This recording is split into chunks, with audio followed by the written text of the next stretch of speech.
Okay, so I'm going to take a few minutes just to relate photosynthesis to cellular respiration. So I'm going to talk about a plant cell, the things that go on in a plant cell. Okay, so I'm just going to draw a schematic of a plant cell.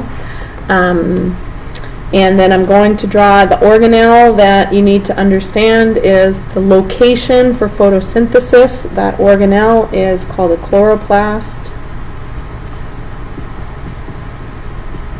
And the plant cell,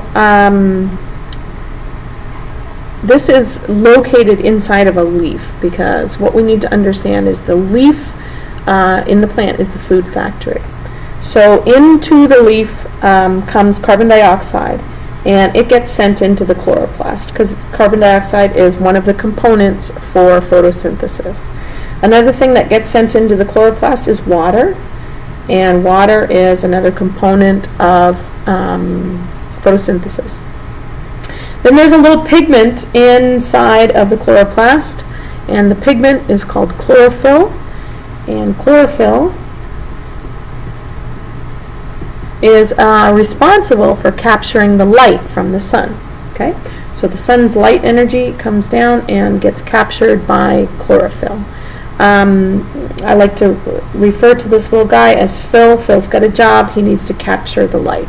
So Phil captures the light, and then what he does is use that light to take carbon dioxide and water and break them down. Okay, so let's take a look at the chemical equation. So we've got carbon dioxide and water, which are the reactants of photosynthesis. Those are the things that get put in. Okay, and then what we do is we hit them with some light, and it breaks them down.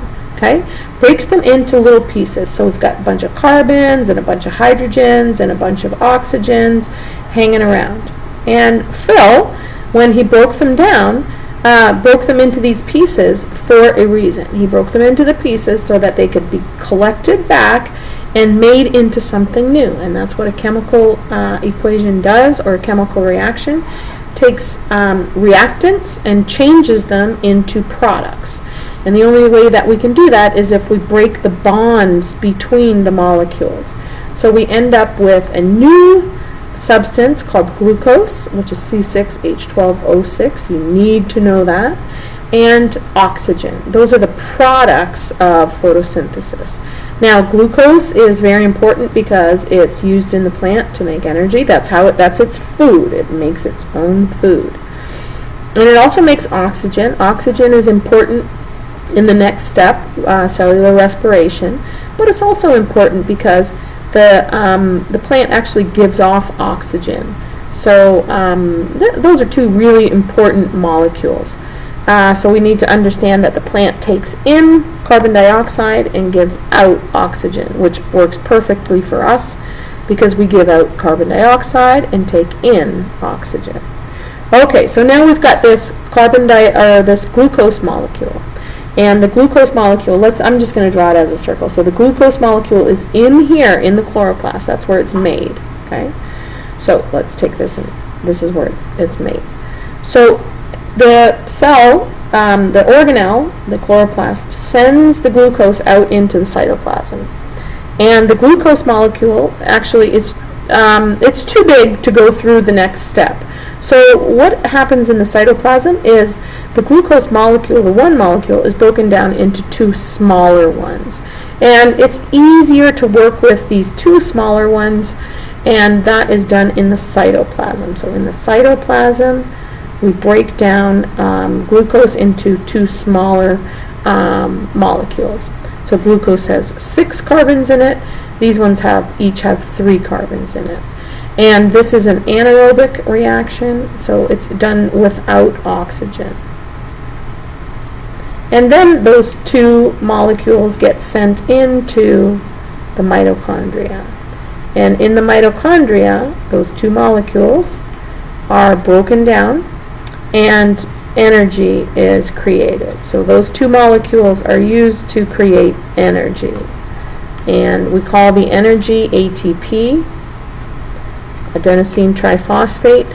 That's pretty much all you need to know, is that energy is created. In this part of cellular respiration, we need oxygen, and that's why we call this an aerobic reaction, because oxygen is needed. And the plant made oxygen over here, so it uses that oxygen to run this reaction. And that's pretty much what you need to understand. Now, please don't forget that cellular respiration, which is this part, takes place in both plant and animal cells. So let's just change this into an animal cell. So we don't have chloroplasts in animal cells, and we don't have photosynthesis in animal cells. But we do have food that gets brought in because we consume food. So the food that we consume is broken down into molecules like glucose. So we'll have a molecule of food sent into our cell, and then it will undergo the exact same process that happened in a plant cell.